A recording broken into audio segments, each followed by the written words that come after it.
그 여자를 처음 다시 본 순간 나는 술잔을 쥔 손을 놓쳤습니다. 그곳은 노래주점. 허벅지 위로 내려앉은 그녀의 손, 그리고 화려한 가방 너머 내가 평생 감춰온 기억 하나가 되살아났죠. 퇴직 후 무기력에 찌들어 살아가던 내 일상은 단 한 번의 술자리로 무너졌습니다. 아내가 평생 질투하던 그 여자가 낮에는 명품 가방을 든 상류층, 밤에는 남자 손님, 무릎에 앉는 노래주점 도우미였다는 것. 그리고 더 충격적인 건 그 여자는 내가 50년 전 버스 정류장에서 매일 바라봤던 첫사랑이었습니다. 아내에게 말할 수 없습니다. 하지만 이 사실을 감추는 대가로 나는 지금 내가 가장 소중히 여겼던 것을 잃고 있습니다. 그리고 오늘 밤 그 비밀이 결국 드러나게 될 겁니다. 이 이야기가 궁금하시죠?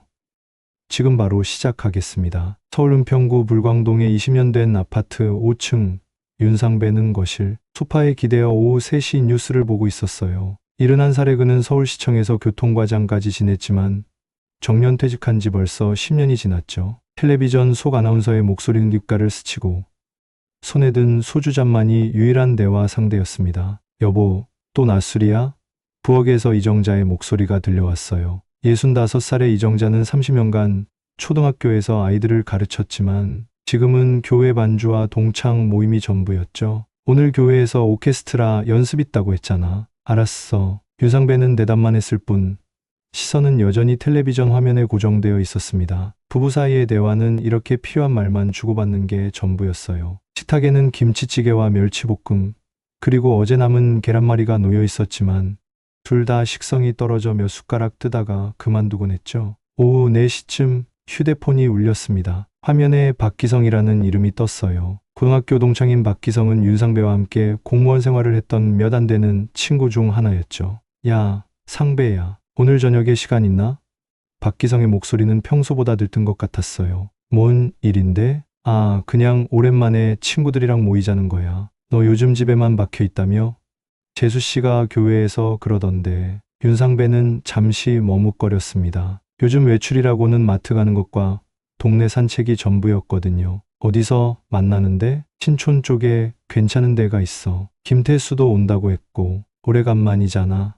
나와라. 김태수는 고등학교 때부터 셋이 어울려 다니던 친구였어요. 지금은 작은 공장을 운영하고 있다고 들었죠. 윤상배는 이정자 쪽을 힐끗 봤습니다. 이정자는 가방을 챙기며 현관문을 향해 걸어가고 있었어요. 그래, 알겠다. 몇 시에? 7시. 신촌역 이번 출구로 나와. 내가 데리러 갈게. 전화를 끊고 나서 윤상배는 오랜만에 양복을 꺼내 입었습니다. 거울 앞에 선 자신의 모습은 생각보다 늙어 보였어요. 머리는 반쯤 벗겨졌고 배는 나왔고 얼굴에는 세월의 흔적이 깊게 패여 있었죠. 하지만 오늘만큼은 기분이 조금 달랐습니다. 저녁 7시 신촌역에서 만난 새 친구는 오랜만에 만남에 들떠 있었어요. 박기성은 오늘 내가 진짜 좋은 데 데려간다며 신비한 미소를 지었고 김태수는 요즘 집사람이 너무 잔소리 많아서 미칠 지경이라며 푸념을 늘어놨죠. 어디 가는 거야?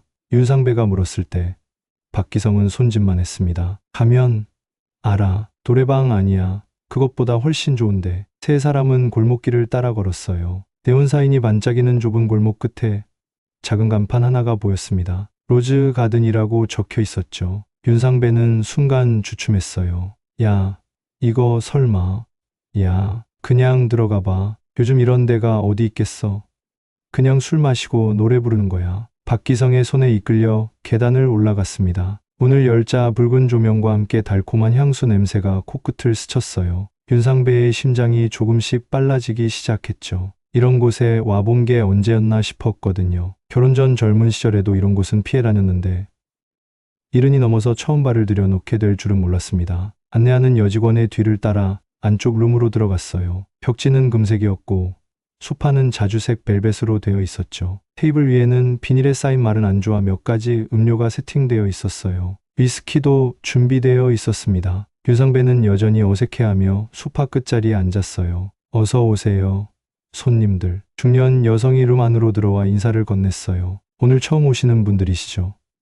편하게 계세요. 박기성과 김태수는 익숙한 듯 소파에 몸을 맡겼지만 윤상배만은 여전히 긴장한 채로 앉아 있었습니다. 위스키 잔을 들었다 놓았다 하면서 마음을 진정시키려 했죠. 이런 곳이 처음이라 어떻게 행동해야 할지 몰랐거든요. 아저씨들, 오늘 기분 좋은 일 있으셨나 봐요? 40대 후반으로 보이는 여성이 들어와 박기성 옆에 앉았어요. 화려한 메이크업에 몸에 딱 붙는 원피스를 입고 있었죠. 우리 상배가 오랜만에 나왔거든. 축하해줘. 박기성이 윤상배를 가리키며 말했습니다. 그때 문이 다시 열렸어요. 단발머리에 진한 화장을 한 여성이 들어왔는데 손에는 명품 가방을 들고 있었고 목에는 진주 목걸이를 걸고 있었습니다. 언뜻 보기에도 다른 여성들과는 다른 품격이 느껴졌어요. 윤상배는 그 여성을 보는 순간 얼굴이 굳었습니다. 심장이 쿵쾅거리기 시작했어요. 설마 하는 마음으로 다시 쳐다봤지만 틀림없었죠. 바로 아내 이정자의 초등학교 동창이자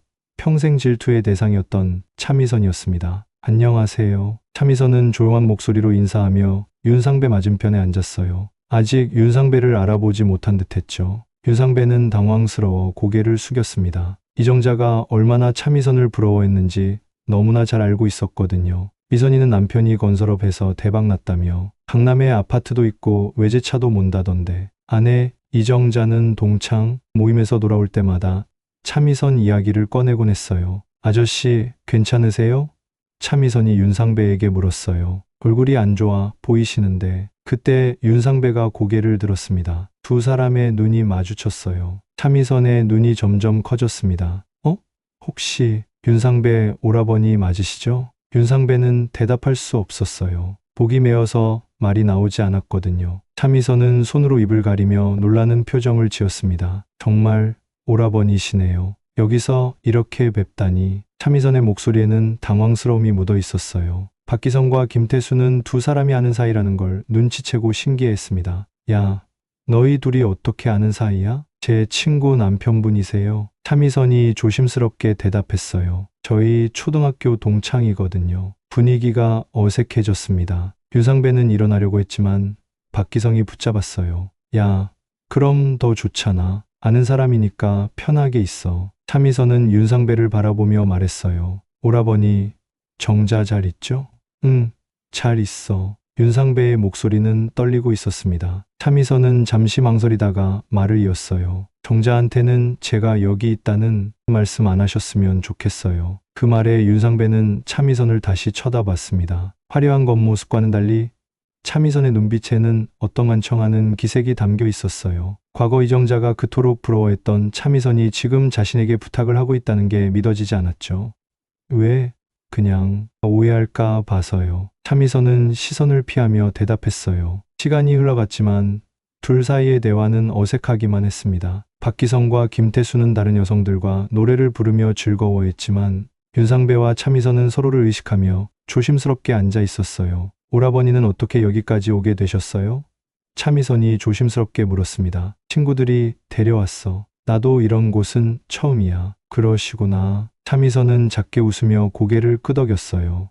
저도 사실 이런 일을 하게 될 줄은 몰랐어요. 그 말에 윤상배는 차미선을 다시 보게 되었습니다. 겉으로는 여전히 화려해 보이지만 뭔가 예전의 당당함은 사라진 것 같았어요. 어쩐지 쓸쓸해 보이기도 했죠. 미선아, 윤상배가 조심스럽게 말을 걸었어요. 너 많이 힘들었구나. 차미선은 잠시 놀란 표정을 지었다가 이내 슬픈 미소를 지었습니다.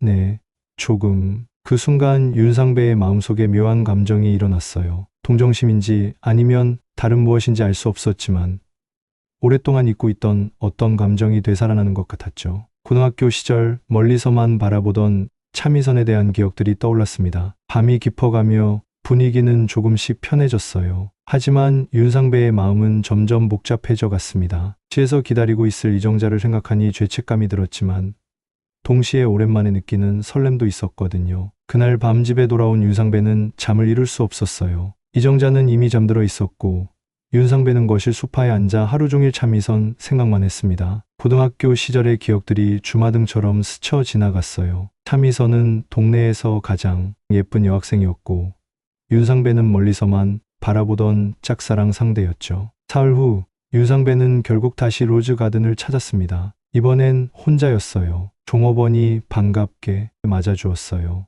며칠 전에 오셨던 분이시죠? 오늘은 혼자 오셨네요. 네, 그냥 한잔 하려고요. 어느 분 찾으세요? 지난번에 함께 계셨던 미선 씨요? 윤상배는 고개를 끄덕였습니다. 스스로도 왜 이런 선택을 하는지 모르겠었지만 발걸음은 이미 이곳을 향하고 있었거든요. 차미선이 들어왔을 때 윤상배는 이전보다 차분했어요. 차미선도 놀라지 않고 자연스럽게 윤상배 앞에 앉았습니다. 오라버니, 오늘은 왜 혼자 오셨어요? 그냥 답답해서. 차미선은 윤상배에게 술을 따라주며 말했어요. 사실 전 오라버니가 다시 오실 줄 알았어요. 왜? 그날 오라버니 표정을 봤거든요. 뭔가 많이 외로워 보이셨어요. 윤상배는 잠시 말을 잇지 못했습니다. 차미선의 말이 맞았거든요. 퇴직 후 10년 동안 윤상배는 점점 작아져가는 자신을 느끼고 있었어요. 이정자와의 대화도 줄어들고 친구들과의 만남도 뜸해지고 하루하루가 그저 지나가는 시간일 뿐이었죠. 비선아, 너는 어떻게 여기까지 오게 된 거야?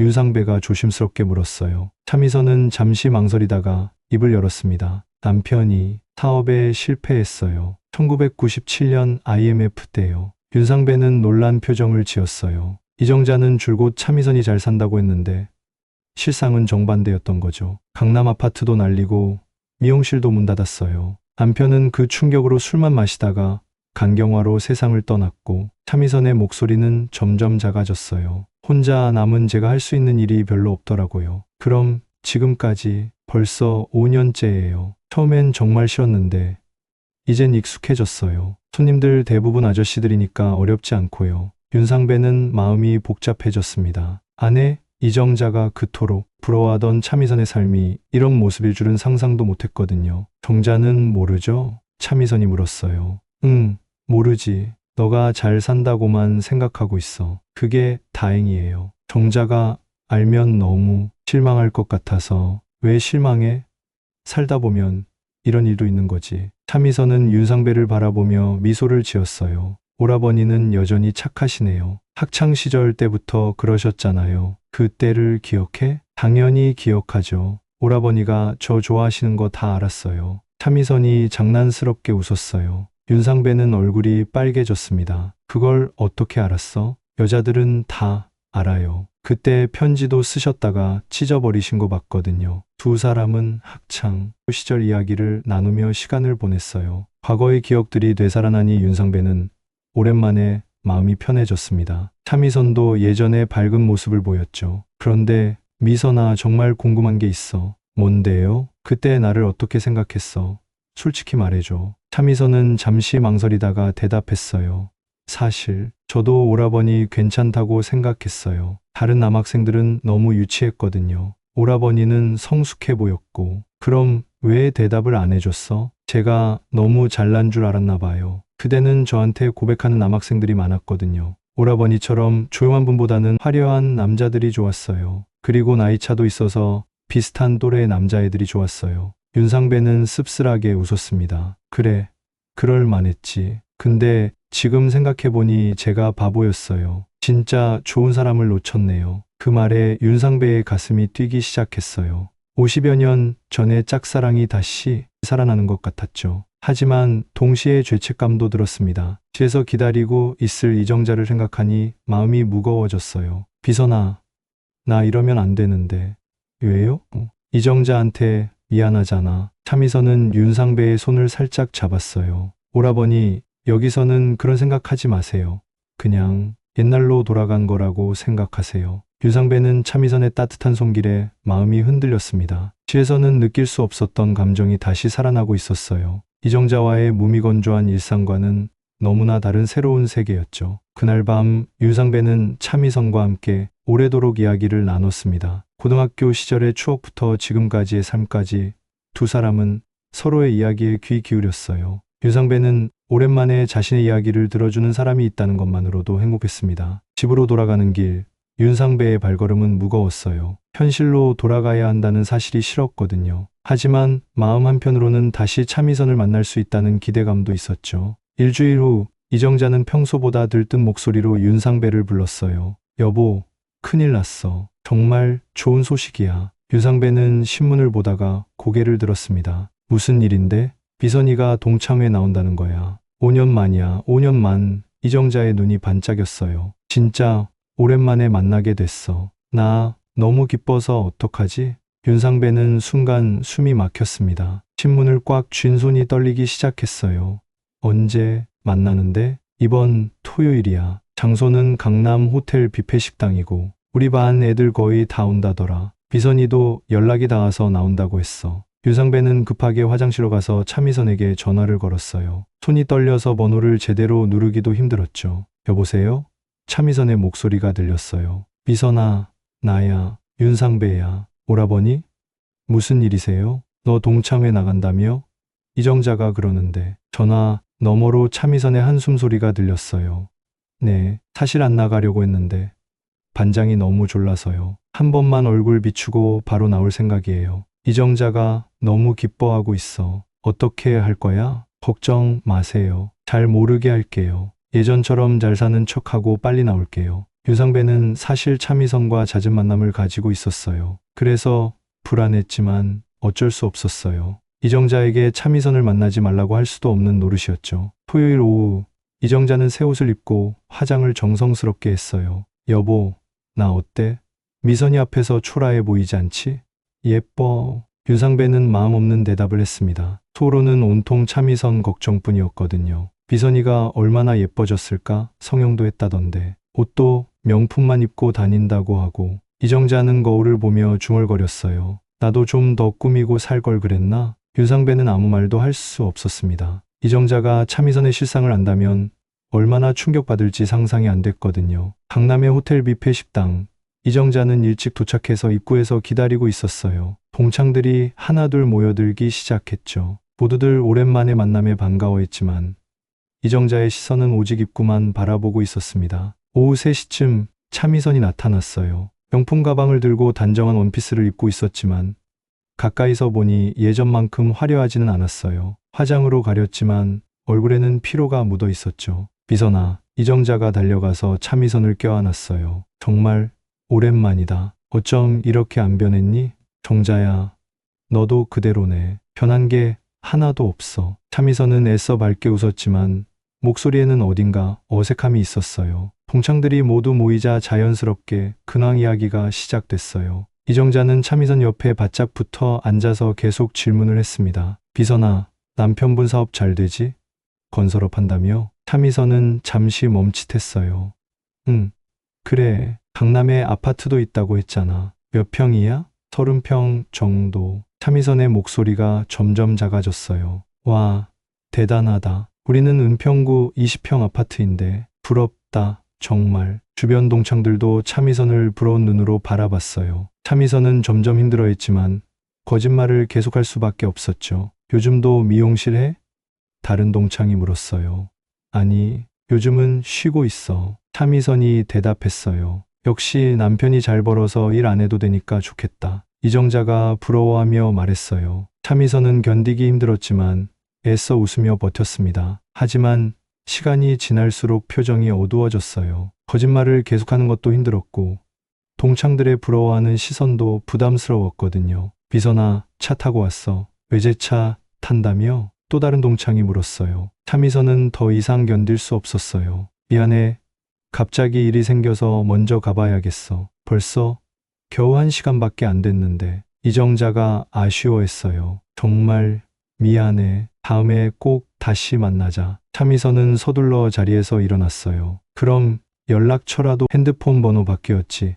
이정자가 휴대폰을 꺼냈어요. 차미선은 어쩔 수 없이 번호를 알려주고 급하게 자리를 떠났습니다. 이정자는 아쉬워하며 차미선의 뒷모습을 바라봤어요. 역시 미선이는 달라. 품격이 있어. 한 동창이 말했어요. 그러게 말이야. 우리랑은 차원이 다르네. 이정자도 동의했어요. 하지만 식당을 나선 차미선의 모습은 전혀 달랐어요. 명품 가방을 든 손이 떨리고 있었고 눈가에는 눈물이 맺혀 있었죠. 호화로운 호텔에서 나와 지하철역으로 향하는 차미선의 뒷모습은 초라해 보였습니다. 그날 저녁 이정자는 집에 돌아와서 계속 차미선 이야기만 했어요. 미선이 정말 잘 살더라. 옷도 비싸 보이고 가방도 명품이고 나도 좀 더 꾸미고 살 걸 그랬나? 윤상배는 가슴이 답답했습니다. 이정자가 모르는 차미선의 진짜 모습을 알고 있으니 더욱 마음이 아팠어요. 하지만 진실을 말할 수는 없었죠. 그런데 이상하게 예전보다 말이 없더라. 뭔가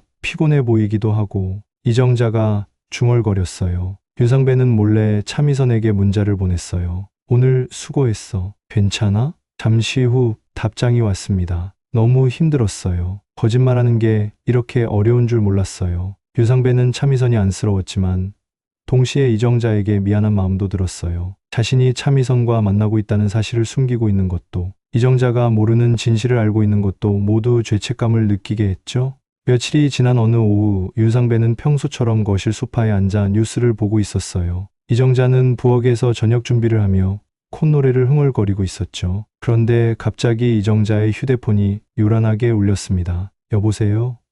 아, 순이야. 이정자의 목소리가 밝았어요. 하지만 전화를 받은 지 몇 초 만에 이정자의 표정이 굳어지기 시작했습니다. 뭐라고?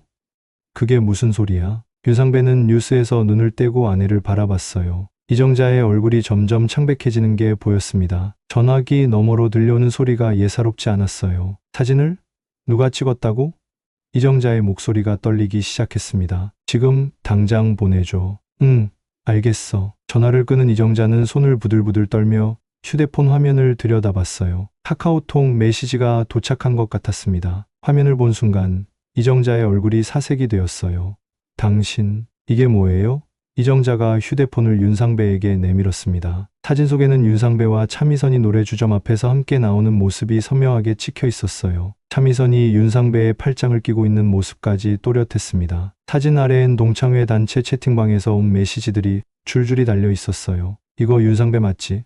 어머, 정자 언니 남편이 저런데 다녀? 미선이랑 같이 있네. 이거 정자한테 말해야 하는 거 아니야? 윤상배는 사진을 보는 순간 머리가 하얘졌어요. 누군가 자신들을 지켜보고 있었다는 사실에 등골이 서늘해졌습니다. 아마도 동창 중 한 명이 우연히 목격하고 몰래 찍은 것 같았어요. 설명해봐요. 당신, 이정자의 목소리가 갈라졌습니다. 당신이 지금까지 나한테 뭘 숨긴 거예요? 미선이랑 뭐예요? 대체, 윤상배는 입을 열려다 다시 닫았어요. 무슨 말을 해야 할지 모르겠었습니다. 거짓말을 할 수도 없고, 그렇다고 진실을 말하기엔 너무 복잡했어요. 나는 윤상배의 목소리가 떨렸습니다. 대답하세요. 이정자가 소리쳤어요. 당신이 그 여자 만나러 그런 데 드나든 거예요? 내가 그렇게 질투하고 부러워했던 그 미선이를? 이정자의 눈에서 눈물이 떨어지기 시작했어요. 분노와 배신감, 그리고 수치심이 뒤섞인 복잡한 감정이었습니다. 동창들이 다 알게 된 상황이 더욱 참담했어요. 당신, 정말 나를 바보로 만들었네요. 이정자가 주저앉으며 흐느꼈습니다. 내가 그 여자를 그렇게 부러워하는 걸 알면서도 당신은 그 여자를 만나러 다녔던 거예요? 윤상배는 아내 앞에 무릎을 꿇었어요. 정자야, 들어봐. 이건 내가 생각하는 그런 게 아니야. 그럼 뭐예요? 이정자가 눈물을 훔치며 소리쳤습니다. 노래주점에서 그 여자랑 팔짱 끼고 나오는 게 뭐예요? 내 친구들이 다 봤어요. 다들 나를 어떻게 생각하겠어요? 그 순간 이정자의 휴대폰이 또 울렸어요. 이번엔 다른 동창이었습니다. 전화를 받은 이정자의 얼굴이 더욱 일그러졌어요. 아니야. 나는 몰랐어. 응, 알겠어. 일단 끊을게. 이정자가 전화를 끊고 윤상배를 노려봤습니다. 동창들이 다 알았어요. 당신 때문에 내가 얼마나 창피한지 알아요? 윤상배는 할 말을 잃었어요. 변명을 하려고 해도 어디서부터 시작해야 할지 모르겠었습니다. 침묵이 길어질수록 상황은 더 나빠졌어요. 당신, 정말 실망이에요. 이정자가 일어서며 말했습니다. 70이 넘어서 이런 짓을 하다니. 나는 당신과 같은 집에서 더 이상 살 수 없어요. 이정자는 방으로 들어가 서둘러 옷가지를 챙기기 시작했어요. 윤상배가 뒤따라 들어갔지만 이정자는 돌아보지도 않았습니다. 어디 가려고? 윤상배가 물었어요. 순이네 집으로 갈 거예요. 당신 얼굴 보기 싫어요. 이정자가 가방을 들며 말했습니다. 당신이 정신 차릴 때까지는 돌아오지 않을 거예요. 현관문이 쾅 하고 닫히는 소리와 함께 집안은 정막에 휩싸였어요. 윤상배는 빈 거실에 혼자 남겨져 있었습니다. 텔레비전에서는 여전히 뉴스가 나오고 있었지만 아무 소리도 들리지 않는 것 같았어요. 한때의 설렘이 이렇게 큰 파국을 불러올 줄은 몰랐습니다. 윤상배는 소파에 주저앉아 머리를 감쌌어요. 모든 것이 무너져 내리는 것 같았습니다. 며칠이 지났지만 집 안의 정적은 계속되었어요. 윤상배는 혼자서 라면으로 끼니를 때우며 지냈습니다. 이정자가 없는 집은 너무나 쓸쓸했어요. 평소엔 시끄럽다고 생각했던 아내의 발소리, 설거지하는 소리, 심지어 잔소리까지도 그리워졌습니다. 윤상배는 결국 차미선에게 전화를 걸었어요. 미선아, 나야. 우리 만나서 얘기 좀 하자. 오라버니, 저도 연락드리려고 했어요. 정자한테 들통났다며요? 차미선의 목소리도 침울했습니다. 응, 누군가 우리 사진을 찍어서 동창회 단톡방에 올렸더라고. 윤상배가 한숨을 쉬었어요. 이정자가 집을 나갔어. 친구 집에 가서 지내고 있다고 하더라. 두 사람은 동네 작은 찻집에서 만났어요. 평일 오후라 사람이 별로 없었습니다. 차미선은 평소보다 화장을 연하게 하고 소박한 옷차림으로 나왔어요. 노래주점에서 보던 화려한 모습과는 사뭇 달랐습니다. 오라버니, 미안해요. 차미선이 먼저 말을 꺼냈어요. 저 때문에 이런 일이 생겼네요. 아니야, 내가 판단을 잘못한 거지. 윤상배가 고개를 저었습니다. 이건 아닌 것 같다. 미선아, 나 너무 많은 걸 잃었어. 차미선은 찻잔을 들었다 내려놓기를 반복했어요. 한참을 망설이다가 입을 열었습니다. 오라버니, 저 정자한테 가서 솔직히 말할게요. 뭘 말한다고?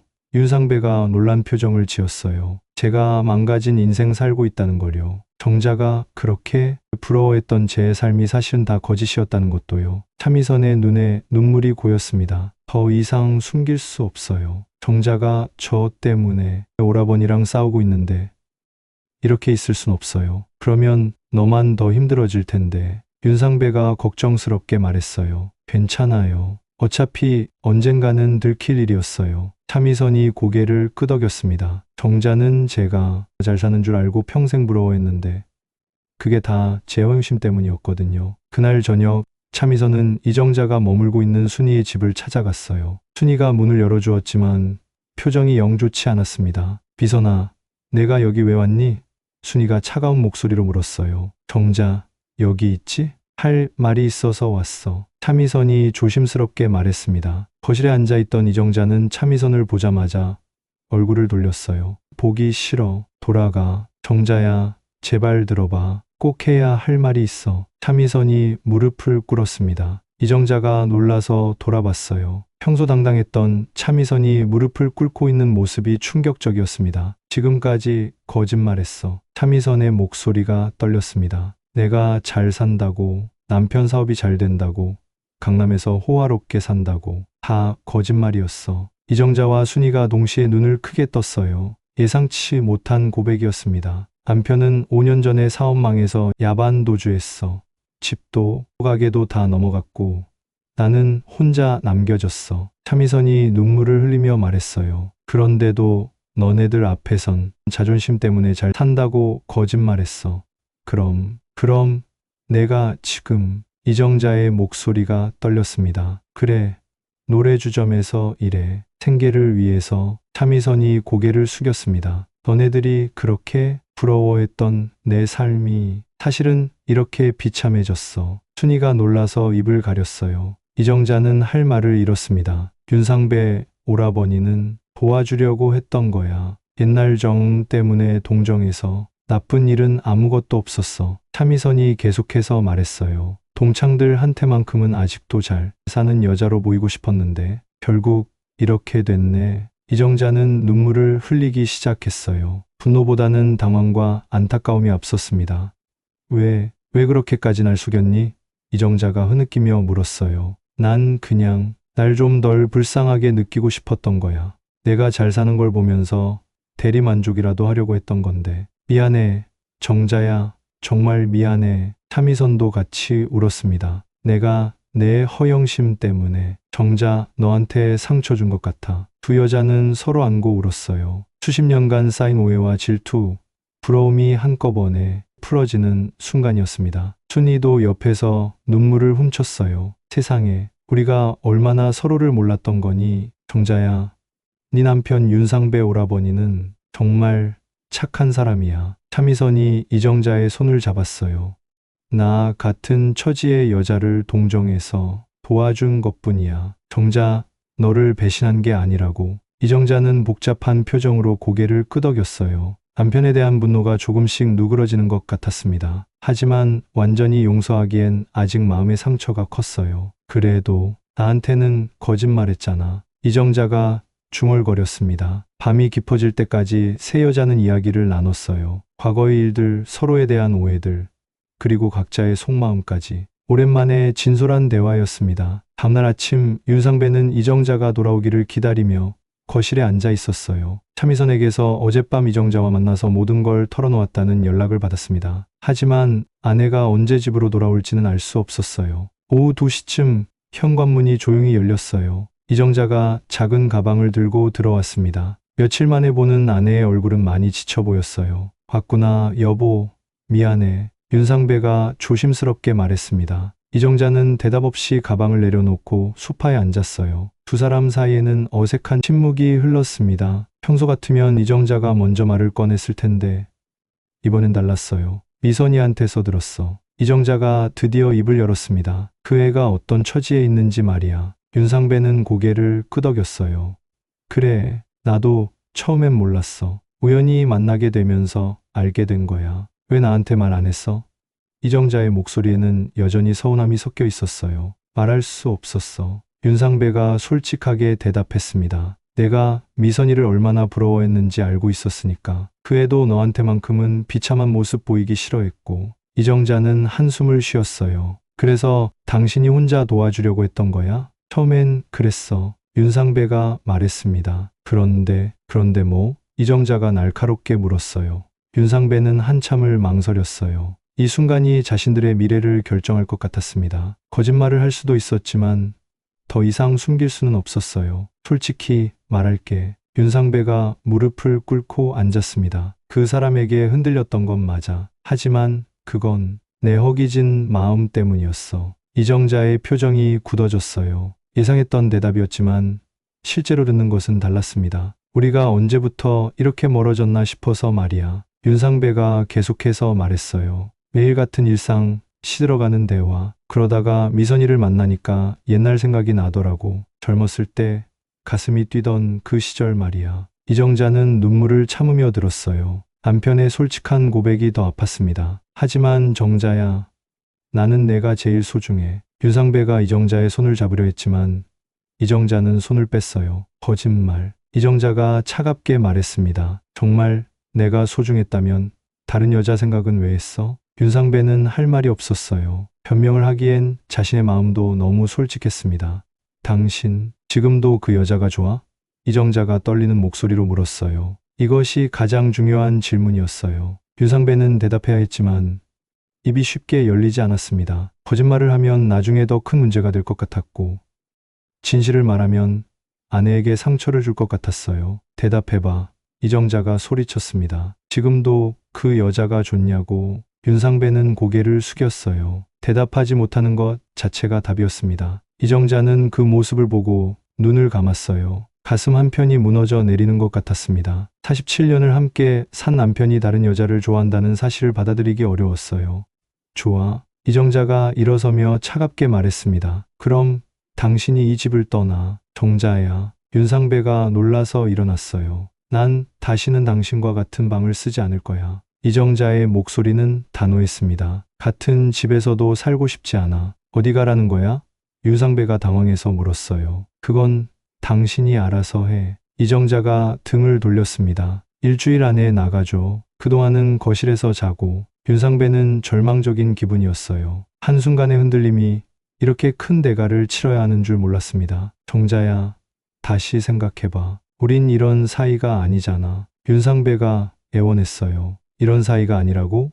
이정자가 돌아서며 웃었습니다. 70이 넘은 남편이 다른 여자 좋아한다고 하는데 어떤 사이를 말하는 거야? 그래도 우린 47년을 함께 살았잖아. 윤상배의 목소리가 떨렸어요. 그 47년이 뭐가 그렇게 대단해? 이정자가 냉소적으로 말했습니다. 그 긴 세월 동안 당신 마음속엔 항상 다른 여자가 있었던 거 아니야? 윤상배는 반박할 수 없었어요. 어느 정도는 맞는 말이었으니까요. 나도 이제 지쳤어. 이정자가 방으로 들어가며 말했습니다. 당신 눈치 보면서, 당신 비위 맞춰가면서 사는 것도 지겨워. 혼자 사는 게 나을 것 같아. 방문이 쾅 하고 닫혔어요. 윤상배는 거실에 혼자 남겨졌습니다. 텔레비전 소리만 정막을 가르고 있었어요. 그날 밤 윤상배는 거실 소파에서 잠을 청했지만 쉽게 잠들 수 없었어요. 옆방에서는 이정자가 흐느끼는 소리가 들려왔습니다. 두 사람 모두 잠 못 이루는 밤을 보냈어요. 며칠 후 윤상배는 부동산에 가서 작은 원룸을 알아봤어요. 이정자는 여전히 차가운 태도를 유지했고 대화도 거의 없었습니다. 집안의 분위기는 더욱 차가워졌어요. 마지막 날 짐을 싸면서 윤상배는 수많은 추억들을 떠올렸어요. 신혼집에서부터 시작해서 이 집까지 함께 만들어 온 모든 순간들이 머릿속을 스쳐 지나갔습니다. 정말 가는 거야? 이정자가 방문을 열고 물었어요. 목소리엔 여전히 차가움이 있었지만 어딘가 흔들리는 것 같기도 했어요.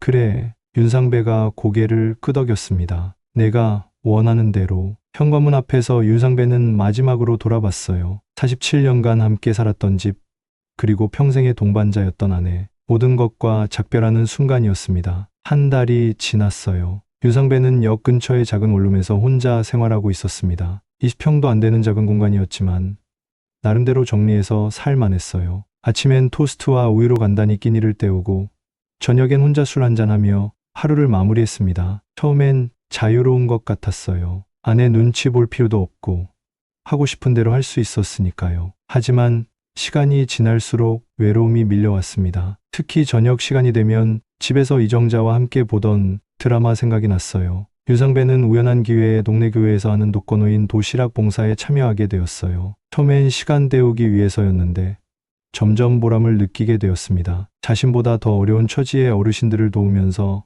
마음의 위안을 얻었어요. 윤 집사님, 오늘도 수고 많으셨어요. 봉사단체 총무가 인사했습니다. 아니에요. 제가 더 많이 배우고 있어요. 윤상배가 웃으며 대답했어요. 한편 차미선은 노래주점을 그만두고 요양보호사 자격증 공부를 시작했어요. 나이가 많아서 쉽지 않았지만 새로운 시작을 위해 열심히 노력했습니다. 이정자가 가끔 차미선에게 안부 전화를 해주는 것이 큰 힘이 된다고 했어요. 정자야, 오늘 모의고사 봤는데 점수가 많이 올랐어. 차미선이 기쁘게 말했어요. 정말? 잘했네. 우리 미선이 똑똑한 줄 알았어. 이정자의 목소리도 밝았습니다. 이정자는 혼자 지내면서 교회 봉사활동에 더욱 열심히 참여했어요. 특히 미혼모 후원 단체에서 상담 봉사를 시작했습니다. 자신의 삶의 경험을 바탕으로 어려운 처지의 젊은 엄마들에게 도움을 주고 있었어요. 선생님 덕분에 많은 힘이 됐어요. 상담받던 젊은 여성이 고마워했습니다. 별 말씀을요. 우리 모두 힘든 시간은 있는 거니까요. 이정자가 따뜻하게 말했어요. 하지만 남편과 본인에게는 객관적이지 못했어요. 여전히 따로 살고 있었으니까요. 용서와 이해도 하려 했지만 늙음하게 혼자의 삶을 택했어요. 아마도 자존심 때문이었을까요? 정말 무엇 때문이었을까요? 어느 토요일 오후 윤상배는 시장에서 장을 보고 있었어요. 혼자 먹을 거라 많이 사지도 않았지만 그래도 신선한 재료로 요리해서 먹으려고 했습니다. 그런데 생선 코너에서 익숙한 목소리가 들렸어요. 아줌마, 이 고등어 싱싱한 거죠? 돌아보니 차미선이었어요. 예전보다 수수한 옷차림이었지만 표정은 한결 밝아 보였습니다. 미선아? 윤상배가 조심스럽게 불렀어요. 어머, 오라버니. 차미선이 반갑게 인사했습니다. 여기서 뵙네요. 어떻게 지내세요? 그냥 지내지 뭐. 너는 어떻고? 윤상배도 반가웠어요. 저는 요양보호사 공부 열심히 하고 있어요. 다음 달에 시험 봐요. 차미선이 밝게 말했어요. 두 사람은 자연스럽게 함께 장을 보게 되었어요. 예전과는 다른 편안한 분위기였습니다. 과거의 감정보다는 서로를 응원하는 마음이 더 컸어요. 시장 출구에서 나오다가 저 앞에서 이정자가 걸어오는 것을 봤어요. 이정자도 장바구니를 들고 있었습니다. 세 사람이 마주치는 순간 모두 잠시 멈춰섰어요. 정자야, 차미선이 먼저 인사했습니다. 그래, 미선아, 장 보러 나왔구나. 이정자가 자연스럽게 대답했어요. 윤상배는 어색했지만 이정자의 표정이 예전처럼 차갑지 않은 것을 느꼈어요. 정자야, 윤상배가 조심스럽게 말했습니다. 응, 이정자가 짧게 대답했어요. 오라버니, 정자야? 나 시험 친다고 했잖아. 혹시 합격하면 뭐 해줄 거예요? 축하 선물이요? 차미선이 분위기를 바꿔보려고 했어요. 그래? 생각해보자. 잘하고 있구나. 이정자도 차미선을 보며 미소 지었습니다. 힘들면 언제든 연락해. 그 순간 윤상배는 아내가 많이 변했다는 것을 느꼈어요. 예전보다 더 따뜻해진 것 같았습니다. 당신 잘 지내고 있어? 이정자가 윤상배에게 물었어요. 자기도 건강하게 지내고 있는 것 같아서 다행이야. 윤상배가 대답했어요. 세 사람은 잠시 서서 이야기를 나눴어요. 과거에 복잡했던 감정들이 많이 정리된 것 같았습니다. 그럼 저는 먼저 갈게요. 차미선이 인사하고 떠나려 했어요. 미선아, 잠깐. 이정자가 불렀습니다. 다음 주에 교회에서 바자회 하는데 시간 되면 도와줄 수 있어? 그래, 정자야. 기꺼이 도와줄게. 차미선이 기뻐했어요. 차미선이 먼저 떠난 후 윤상배와 이정자는 잠시 둘만 남았어요. 정자야, 나. 윤상배가 말을 시작하려고 했어요. 알아. 이정자가 끊었습니다. 당신이 하고 싶은 말 알아. 그런데 아직은 시간이 더 필요해. 윤상배는 고개를 끄덕였어요. 재촉할 일이 아니었습니다. 하지만 이정자가 잠시 머뭇거리더니 말했어요. 당신이 봉사활동한다는 얘기 들었어. 잘하고 있는 것 같아. 너도 미혼모 상담 봉사한다며 보람 있겠다. 윤상배가 대답했어요. 그래, 나도 많이 배우고 있어. 이정자가 미소 지었습니다. 두 사람은 각자의 길로 헤어졌지만 예전과는 다른 느낌이었어요. 원망이나 분노보다는 서로에 대한 이해가 생긴 것 같았습니다. 얼마 후 차미선이 요양보호사 시험에 합격했다는 소식이 들렸어요. 이정자가 작은 축하 모임을 열자고 제안했고 윤상배도 초대받았습니다. 축하해. 미선아, 정말 잘했어. 이정자가 케이크를 준비해 왔어요. 정자, 너 덕분이야. 격려해주지 않았으면 포기했을 거야. 고마워. 차미선이 고마워했어요. 윤상배도 작은 선물을 준비해 왔어요. 새 출발 축하한다. 세 사람은 오랜만에 함께 시간을 보냈어요. 과거의 아픈 기억들보다는 서로의 새로운 시작을 응원하는 마음이 컸습니다. 저녁이 되어 헤어질 때 이정자가 윤상배에게 말했어요. 당신, 이번 겨울은 춥겠네. 보일러 잘 나와? 응, 괜찮아. 윤상배가 대답했지만 마음이 따뜻해졌어요. 감기 조심해. 이정자가 작게 말했어요. 그날 밤 윤상배는 원룸에서 혼자 생각에 잠겼어요. 비록 미련은 있었지만 진짜 가족은 놓지 말아야 했다는 생각이 들었습니다. 47년의 세월이 그냥 사라지는 건 아니니까요. 이정자도 집에서 윤상배 생각을 했어요. 아직은 함께 살 수 없지만 완전히 끝난 관계는 아닌 것 같았습니다. 시간이 더 필요했지만 언젠가는 다시 시작할 수 있을지도 모른다는 희망이 생겼어요. 차미선은 새로운 직장에서 열심히 일하며 진짜 자립을 위해 노력했어요. 과거의 허영심을 버리고 정직하게 살아가는 것이 얼마나 소중한지 깨달았습니다. 세 사람 모두 각자의 자리에서 새로운 시작을 하고 있었어요. 완벽한 해피엔딩은 아니었지만 그래도 희망은 있었습니다. 인생의 황혼기에 만난 시련이 오히려 더 나은 사람이 되는 계기가 된 것 같았어요. 눈이 내리기 시작하는 어느 저녁 윤상배는 창문을 바라보며 생각했습니다. 그래, 조강지철을 이렇게 대한 내 잘못이야. 만약 50대에 만났더라면 난 어떻게 했을까? 이래서 남들이 바람이 나고 가정이 깨지는구나. 모두 이놈의 감정과 호르몬 때문이야. 감정보다는 이성을 챙겨야 해. 그리고 모두 행복하게 인생 마무리해야 해. 내가 중심을 똑바로 잡자. 그날 밤 아내 이정자의 눈동자엔 말하지 않아도 다 알고 있다는 표정이 있었습니다. 그리고 나는 깨달았습니다. 진짜 지옥은 들킨 순간이 아니라 그 전날 밤 아무 말 없이 밥상을 마주했던 그 정적이란 거요. 나는 첫사랑에게 흔들렸고 아내는 내가 품고 있었던 오래된 여자 그림자를 알아챘습니다. 그 이름은 차미선. 화장기 아래 감춰졌던 피로, 명품 가방 속에 눅눅이 젖어있던 현실, 그리고 그녀가 내 무릎 위에 흘리던 눈물 한 방울. 미안해요. 당신도 나도 아무도 이기지 못했네요. 지금도 가끔은 생각납니다. 그 노래 주점의 붉은 조명 아래 무릎 위에서 웃던 그녀의 그 표정, 그리고 집으로 돌아오는 길 말없이 내 등을 돌렸던 아내의 뒷모습. 지금 당신이라면 누구의 손을 잡으시겠습니까? 이 이야기는 여기까지입니다. 지난 여운이 남으시나요? 마지막으로 노년 매너를 보여주세요. 구독, 좋아요, 알림 설정은 우리 노년의 사람에게는 기본 매너랍니다. 고생했다라는 의미로 꾹 눌러주세요. 감사합니다.